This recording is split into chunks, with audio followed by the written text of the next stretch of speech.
Friends, എല്ലാവർക്കും നമസ്കാരം. നിങ്ങളേവരും കാത്തിരിക്കുന്ന ഗോമതിയുടെയും ബാലന്റെയും നാളത്തെ വിശേഷത്തിലേക്ക് എല്ലാ കൂട്ടുകാർക്കും സ്വാഗതം. എല്ലാവർക്കും നല്ലൊരു ശുഭരാത്രി നേർന്നുകൊണ്ട് തന്നെ നമുക്ക് നാളത്തെ വിശേഷത്തിലേക്ക് കിടക്കാം. അപ്പൊ അതിനു മുമ്പായിട്ട് ആരെങ്കിലും നമ്മുടെ ഈ ചാനൽ ആദ്യമായിട്ട് കാണുന്നുണ്ടെങ്കിൽ ഇതുവരെ സബ്സ്ക്രൈബ് ഒന്നും ചെയ്ത് വെച്ചിട്ടില്ലെങ്കിൽ തീർച്ചയായിട്ടും ഒന്ന് സബ്സ്ക്രൈബ് ചെയ്ത് വെച്ചോളൂ കേട്ടോ. അതിനൊപ്പം മാക്സിമം എല്ലാവരും നമ്മുടെ വീഡിയോ ഇഷ്ടപ്പെടുകയാണെങ്കിൽ ഒരു ലൈക്ക് അടിച്ചിട്ട് പോകാൻ വേണ്ടി മറക്കരുത്. അപ്പം എന്തേ നമ്മുടെ ശ്രീദേവി ദേവി മൂദേവിയാകാനും അതുപോലെ തന്നെ CID ദേവിയാകാനും നമ്മുടെ ദേവിക്ക് അറിയാമെന്ന് ദേവി തെളിയിക്കുകയാണ്. അങ്ങനെ നമ്മുടെ ദേവി ഇനിയിപ്പോൾ അങ്ങോട്ടേക്ക് ഒരു CID തന്നെ ആവുകയാണ് കേട്ടോ. അപ്പം അങ്ങനെ നമ്മുടെ ഗോമതിയോട് പറയുന്നുകൊണ്ട്, ഞാൻ വെറും ദേവി മാത്രമല്ല, CID ദേവി എന്നൊരു പേരും കൂടെ എനിക്കുണ്ട്. എനിക്ക് ഇങ്ങനെ ഒളിപ്പിച്ച് വെച്ചിരിക്കുന്ന കാര്യങ്ങളൊക്കെ കണ്ടുപിടിക്കാൻ ഒരു പ്രത്യേക കഴിവ് അമ്മയെന്ന് പറയുകയാണ് കേട്ടോ. അപ്പൊ ഇതിനിടയ്ക്ക് നമ്മുടെ മിത്രയോട് വന്ന് ഗോമതി സംസാരിക്കുകയൊക്കെ ചെയ്തല്ലോ. അപ്പൊ അത് ചെറിയ രീതിയിൽ ഒളിച്ചു നിന്ന് കേൾക്കുകയൊക്കെ ചെയ്തു. നിങ്ങൾ രണ്ടായിട്ടാണോ കിടക്കുന്നത്, ഒരുമിച്ചാണോ കിടക്കുന്നത് എന്നൊക്കെ ഇങ്ങനെ നമ്മുടെ ഗോമതി ചോദിച്ചു കഴിഞ്ഞപ്പോൾ അത് മാറി നിന്ന് അതെല്ലാം കേട്ട് കുറേശ്ശെ കാര്യങ്ങളൊക്കെ ഇങ്ങനെ മനസ്സിലാക്കി. അങ്ങനെ തട്ടിയും മുട്ടി അവിടെയൊക്കെ കേട്ടു. അത് മാത്രമല്ല, നമ്മുടെ മിത്ര എന്തോ ഒളിപ്പിക്കുന്നു എന്നൊക്കെ ദേവിക്ക് മനസ്സിലായല്ലോ. അപ്പൊ അതുകൊണ്ട് തന്നെ ചെറിയൊരു അന്വേഷണം നടത്തിയേക്കാനൊക്കെ പുള്ളിക്കാരി കരുതിയിട്ടുണ്ട്. പക്ഷെ പുള്ളിക്കാരി അത് കരുതിയെങ്കിൽ അതിനപ്പുറം കരുതൽ നമ്മുടെ മിത്ര നടത്തുന്നുണ്ട്. അപ്പം മിത്രയ്ക്ക് ഇനി കുറച്ച് ദിവസത്തേക്ക് കോളേജിലൊന്നും പോകാൻ പറ്റില്ല. അപ്പൊ അതുകൊണ്ട് തന്നെ ഒരു ചെറിയൊരു ലീവ് ലെറ്റർ എഴുതി കോളേജിൽ ഒരു ആപ്ലിക്കേഷൻ കൊടുക്കണം. അതും ഇംഗ്ലീഷിൽ തന്നെ എഴുതി കൊടുക്കണം. നമ്മുടെ ദേവി ആരാ, വലിയൊരു ഇംഗ്ലീഷുകാരി തന്നെയല്ലേ. അപ്പൊ അതുകൊണ്ട് തന്നെ പുള്ളിക്കാരി ഇംഗ്ലീഷൊക്കെയാണ് എടുത്ത് പഠിച്ചതെന്നൊക്കെ പറഞ്ഞുകൊണ്ട് ഭയങ്കരമായിട്ട് ഇരിക്കുകയാണ്. B.Ed ഒക്കെ കഴിഞ്ഞാണെന്നൊക്കെയാണല്ലോ പറഞ്ഞിരിക്കുന്നത്. അപ്പൊ അതുകൊണ്ട് തന്നെ എനിക്ക് പിന്നെ വീട്ടിലൊരു B.Ed കാരി ഉള്ളപ്പോൾ എന്തിനാ വേറെ എവിടെയെങ്കിലും പോയി ആപ്ലിക്കേഷനൊക്കെ എഴുതിപ്പിക്കണത്? ഇവിടെ ശ്രീദേവിനെ കൊണ്ട് എഴുതിപ്പിച്ചാൽ മതിയല്ലോ, ദേവീനെ കൊണ്ട് എഴുതിപ്പിച്ചാൽ മതിയല്ലോ. അപ്പൊ അങ്ങനെ ഒരു ചർച്ചയും കൂടെ നാളെ നടക്കുന്നുണ്ട്. ഇതറിഞ്ഞു കഴിഞ്ഞ് നമ്മുടെ ദേവിയുടെ മൂട്ടിൽ ഉറുമ്പ് കടിച്ച മട്ടാണ്. ഇരിക്കാൻ പറ്റുന്നില്ല, നിൽക്കാൻ പറ്റുന്നില്ല, കിടക്കാൻ പറ്റുന്നില്ല, സമാധാനമില്ല, അങ്ങോട്ടും ഇങ്ങോട്ടും ഒക്കെ പാഞ്ഞോടുകയാണ് കേട്ടോ.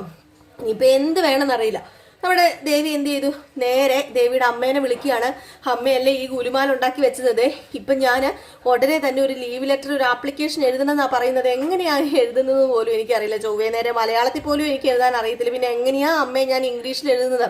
അമ്മ വലിയ കേമത്തരമായിട്ട് പറഞ്ഞതല്ലേ ഞാൻ ഇംഗ്ലീഷ് പഠിച്ചത് അങ്ങനെ ഇങ്ങനെയാണെന്നൊക്കെ. ഞാൻ ഇനി എന്ത് ചെയ്യും അമ്മയെന്ന് ചോദിച്ചപ്പോഴത്തേക്കും, അത് പിന്നെ മോളെ ഇനിയിപ്പോൾ എന്ത് ചെയ്യാനാ മോളെ, എന്തെങ്കിലും ഒരു വഴി കണ്ടുപിടിക്കും.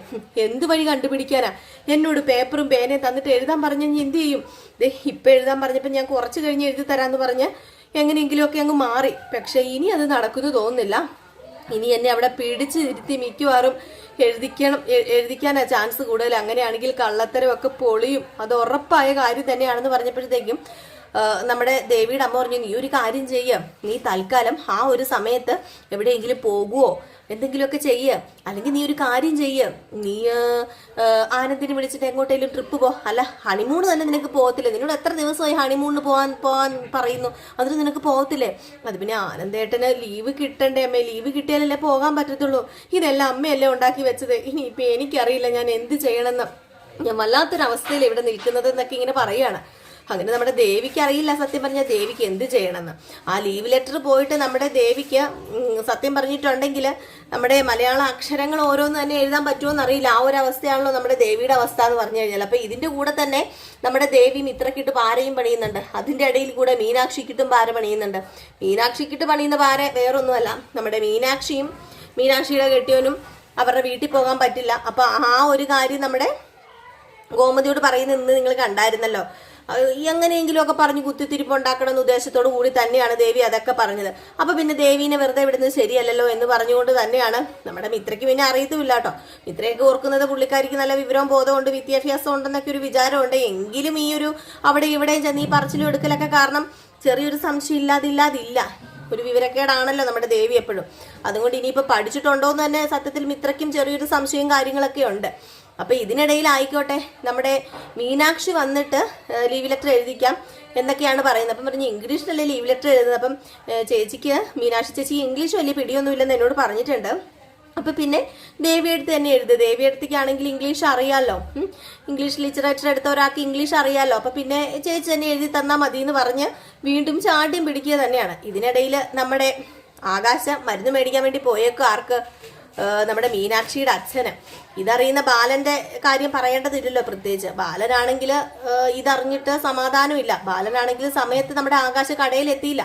അപ്പൊ അതുകൊണ്ട് തന്നെ ആകാശിനെ വിളിക്കുകയാണ്. ആകാശ, നീ എവിടെയാ? നീ എവിടെ പോയി? എന്തെടുക്കുക? നീ കുറെ നേരം ആയല്ലോ വീട്ടിൽ നിന്ന് ഇറങ്ങിയിട്ട്, എന്തേ നീ ഇതുവരെ ഇവിടെ എത്താത്തത് എന്ന് ചോദിച്ചപ്പം അത് പിന്നെ അച്ഛൻ ഞാന് മീനാക്ഷിയുടെ അച്ഛന് മരുന്ന് മേടിച്ചു കൊടുക്കാൻ വേണ്ടി വന്നതായെന്ന് ഇങ്ങനെ പറഞ്ഞപ്പം, മരുന്ന് മേടിച്ചു കൊടുക്കാൻ വേണ്ടിയോ? ഓഹോ, എടാ നീ കടയിലെ ഉത്തരവാദിത്വമൊന്നുമില്ല, ഇങ്ങനെ തെണ്ടിത്തിരിഞ്ഞ് നടന്നോ? പെണ്ണുപിള്ളയുടെ വീട്ടുകാർ പറയുന്നതും കേട്ട് നടക്കാൻ നിനക്ക് നാണമില്ലടാ? നടക്കുന്നതിനൊരു പ്രശ്നമില്ല, ഈ കടയിലെ കാര്യം ആര് നോക്കും? നീ നിനക്ക് നോക്കണ്ടേ കടയിലെ കാര്യങ്ങളൊന്നും? ഓ ഹാ, എനിക്കറിയാം എന്താ നിന്റെ ഉദ്ദേശം എന്ന്. പതിയെ പതിയെ നിനക്ക് ആ വീട്ടിലങ്ങനെ താമസമാകാനായിരിക്കും ഉദ്ദേശം അല്ലേ? അല്ലെങ്കിൽ പിന്നെ അവര് നിന്നെ അങ്ങോട്ടേക്ക് ഈ ഇടയ്ക്കിടയ്ക്ക് വിളിച്ചോണ്ട് പോകുന്നത് എന്തിനാ എന്നൊക്കെ ചോദിച്ച് ദേഷ്യപ്പെട്ടാണ്. അപ്പോഴത്തേക്ക് നമ്മുടെ ആകാശ് പറയുന്നുണ്ട്, എൻ്റെ അച്ഛ സമാധാനമായിട്ടിരിക്കും, ഞാൻ ഇപ്പൊ തന്നെ അങ്ങോട്ടേക്ക് വരാം. ഞാൻ പറഞ്ഞല്ലോ അവരുടെ വീട്ടിൽ ആരും ഇല്ല ഇപ്പൊ മീനാക്ഷിയുടെ സ്ഥാനത്ത് തന്നെയല്ലേ ഞാനും. അപ്പൊ ഞാനും ചെയ്തു കൊടുക്കേണ്ട കാര്യം തന്നെയല്ലേ? എൻ്റെ അച്ഛനെ അമ്മേനെ എങ്ങനെയാണോ കാണുന്നത് ഞാൻ അതുപോലെ തന്നെ കാണേണ്ടതല്ലേ എന്ന് പറഞ്ഞപ്പം ബാലൻ ദേഷ്യം വന്നിട്ട് വെച്ചു. ഇതിനെ രാമേട്ടൻ പറയുന്നുണ്ട്, ബാല നീ ഇങ്ങനെ ചൂടാകാതെ, കാരണം അവൻ പറയുന്നതിലും കാര്യമുണ്ടല്ലോ.